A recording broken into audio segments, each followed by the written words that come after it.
Prince Mutaib bin Abdullah, right, who has been released from detention, with Prince Mohammed bin Nayef left, and Saud bin Nayef in Riyadh, Saudi Arabia, in 2012. Hassan AmmarAssociated Press London, Saudi Arabia has released Prince Mutaib bin Abdullah, the most influential of the hundreds of businessmen and current or former officials detained 3 weeks ago in an anti-corruption crackdown, an associate of the royal family and an American official tracking the events each said Tuesday. The release of Prince Mutaib, who had been held along with the others in a 5-star Ritz-Carlton hotel in Riyadh, is a sign that the officials leading the crackdown are moving expeditiously to resolve some of the claims. But the kingdom has disclosed almost nothing about the charges against any of the detainees or about any settlement talks with them, so final outcomes, including in the case of Prince Mutaib, may be difficult to discern. It could not be immediately determined if the prince, 65, was now able to move freely. It was more likely that he had been transferred to some form of house arrest, the American official said. It also could not be determined if he had surrendered any assets in exchange for his provisional release, or whether his assets remained frozen. A son of the deceased Saudi monarch King Abdullah, Prince Mutaib was once considered a contender for the throne. Until a few hours before his arrest, he had controlled one of the 3 main Saudi armed forces, the National Guard. His detention brought the National Guard, as well as the internal security forces and the military, all under the effective control of his cousin, Crown Prince Mohammed bin Salman, 32, who is the favored son of King Salman, 81. Unlike any of the others detained in the Ritz during the crackdown, Prince Mutaib was also subjected to a coordinated social media campaign accusing him of corruption and self-enrichment as head of the National Guard. The campaign appeared to be orchestrated by the Crown Prince or his allies, potentially in another effort to reduce the threat of any challenge by Prince Mutaib to the shake-up. Crown Prince Mohammed is leading the crackdown.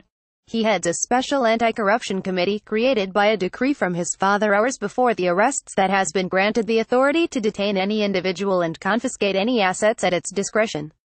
Saudi officials and outside analysts close to the royal family have said that a primary goal of the arrests is to recover hundreds of billions of dollars in ill-gotten gains accumulated by the targets of the crackdown. Officials working with Crown Prince Mohammed are pressing detainees to sign over assets in exchange for their freedom, in that way avoiding any judicial process. Many assets are held in jurisdictions like New York, London or Zurich, and plea agreements, as the Saudis are describing asset forfeitures, could also obviate the difficulty of persuading Western jurisdictions to recognize the legitimacy of a Saudi court verdict. The removal and arrest of Prince Mutaib this month followed a similar blow in June against Prince Mohammed bin Nayef, 58, another cousin and contender for the throne who until then had been both Crown Prince and Minister of the Interior.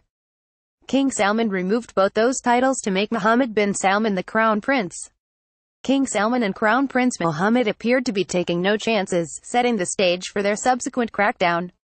Security forces under the direction of the king and his son initially placed Prince Mohammed bin Nayef under house arrest, evidently to ensure that he did not use his influence with the internal security forces to resist the consolidation of power. In an extraordinary departure from the previous norms for the treatment of a senior royal, a campaign of anonymous statements to the news media and over social media was launched against him, apparently to justify his removal and replacement, and it prefigured the recent campaign against Prince Mutaib. The campaign against Prince Mohammed bin Nayef alleged that he was addicted to drugs, including painkillers and cocaine.